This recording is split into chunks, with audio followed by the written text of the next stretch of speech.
And today we're talking about some new announcements from Apple. Timmy, so nice to have you in studio. We're talking about this a little bit during break. Big announcements from Apple. Pretty big announcements. They released two different pretty updates to their operating system. One is OS X Mavericks, which they named after California in their home state because they wanted to change up the naming scheme there. And the next big one that most people were anticipating is iOS 7. Now, iOS 7 really, they had to take a look. They said, okay, now Android's starting to compete with them. They do have their advantages, like Apple's got they've got a great interface, they've got great speed, they got great hardware. But how can you take that interface, make it better, compete with the other guys, but still make sure users that are familiar with iOS 6 will be able to upgrade and not feel lost, like what the heck is going on here?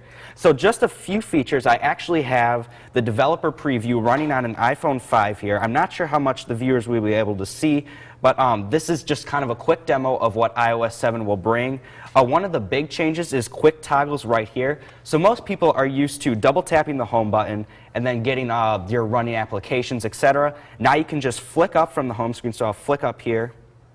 And now you can see I can turn on Wi-Fi, I can turn on Bluetooth, I can go into Do Not Disturb here, I can do all types of controls. I even have a flashlight here built right in. So that's a few tweaks there. One of the things most people started using now on iOS 6 was the notification center. So if I were to swipe down here, you can see, well, I don't have any notifications right now, but now I can do mist, so I can start separating what notifications I have. I can go today, I can view my calendar appointments, etc. And as I was explaining to you, most of the things that have changed are just UI enhancements. There have been some features that have been added, like one of my favorite features I'm really excited about is AirDrop. What AirDrop is, you don't need to connect to any different iPhones. Let's say you had an iPhone right now. We don't need to connect with you. If I wanted to share you a picture, you would pop up on my phone and I can just pop it right over to you. Wow. So no need to mess with, one of the funny things they said was if you're used to Android, you tap the two phones together to share. They said no need to tap, it'll just detect that you have an iPhone and then it will transfer the file. So very cool, very cool. Lots of big changes.